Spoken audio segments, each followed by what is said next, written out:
Hello, I'm Cone. Hey, I'm Dave. We are in Sum 41, and you are watching Rock Sound. You're in the right place.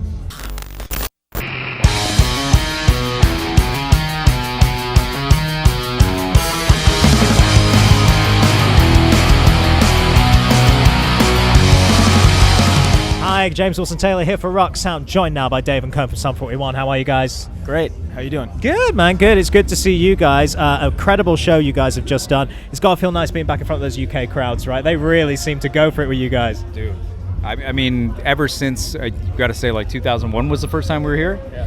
It's been an amazing visit every time. Like the kids, there's something else here. They're so into music and just the amount of effort they put into learning the words and having a good time.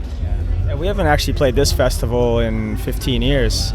So I think 2003 was the last time we did Reading Leeds. So yeah, it's always nice to be back at something you've done way in the past and come back and the festival's still going strong and it's still fun and good to be back. Yeah, good to see you, man. Good to see you. And we should say we've just, of course, seen you on stage with Mr. Mike Shinoda as well. We talked to him earlier and he was saying how it all kind of came together. Amazing idea. Whose idea was it, I guess, in the end, to kind of grab on that? Our drummer, Frank, he knows the Linkin Park guys from way back. And we actually opened for Linkin Park a couple months ago in Amsterdam. And then so they're just kind of friends. And I think when we saw that we were playing with him on the same festival, Frank reached out or went for lunch or something like that with him, and then the idea came, and we started learning Faint. Yeah. Why that particular song? Why did you go towards Faint? I think he picked it, didn't he? Something like, and also Frank does a drum solo.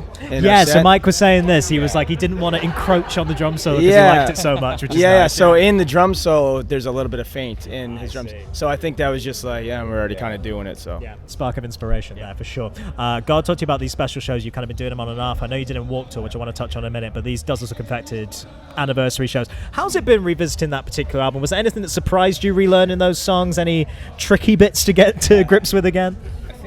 I think more memories came back as I was learning the songs. Was it the same for you? Like a little bit, yeah. Yeah, just like memories from touring the record and playing it for our crew for the first time, stuff like that.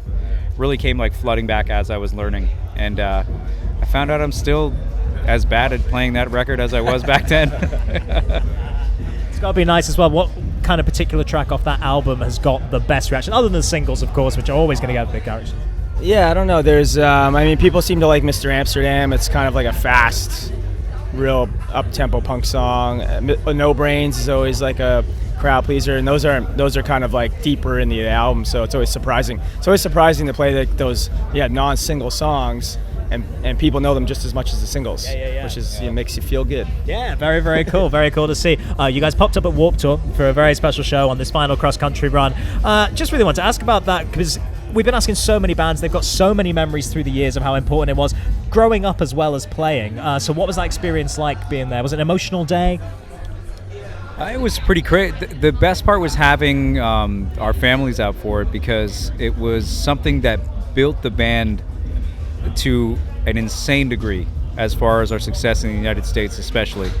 Like Kevin Lyman put us on a couple of the shows for the early years of our careers.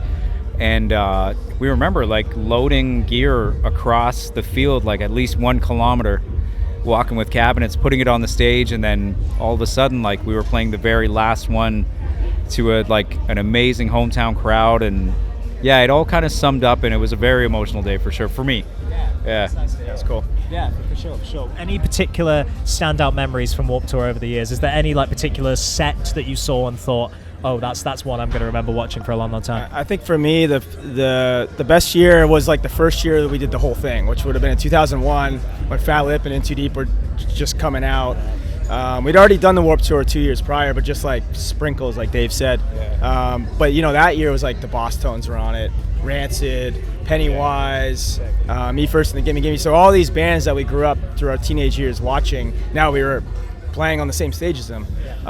So yeah, that was kind of the most fun, and we got to you hung out with them, and we met, and so that's kind of a standout year for me. For me, the standout year was one year we were playing with Teenage Idols, and they had a bar backstage, and it was my birthday, and we ended up drinking heavily. I'll kind of shorten the story, but I woke up the next day. That's a good place to cut and rejoin. Yeah, Very nice. Put on my light and looked over to the side of me, like around this area, and saw a brown, like, melted substance there, right? So I immediately was like, I shit my pants. I shit my pants during the night. So I ended up going to the bathroom, freaking out, right? Trying to wash the sheets and stuff like that. The dude from the Hives walks in the bathroom. He's like, oh, what's up? I'm like, nothing. You shaving? Cool.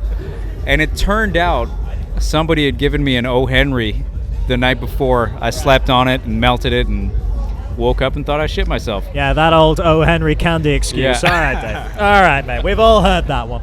I've got to ask about new music. When can we expect it? What kind of vibes are we going for?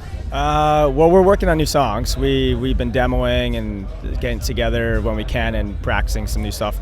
There's no plan for a date yet, but we're hoping for next year. Cool. So I don't know. It could be late next year, it could be early next year. But we have one more week of this tour. Then we go home, we do Riot Fest in Chicago, and then we're done for the whole year. So then it's just concentrating on new music. So it could come sooner than we think, or could still drag on. We don't know. But there's songs. Oh, there's songs. Yeah, there's songs. That's what we like to hear. We're Yeah. excited to hear that. Speaking of that tour, actually, you're touring with one of our absolute faves at the minute as well, Waterparks, which is fantastic. yeah, What's it been yeah, like being on the road with those guys? Oh, they're good dudes. I remember I got to see them at Warped Tour 2000, would have been 16, right? That we were on, and watched them a few times, and they're great, good kids. They actually have a good sense of humor, so they're easy to tour with, and yeah, good songs. Yeah, good to hear, man.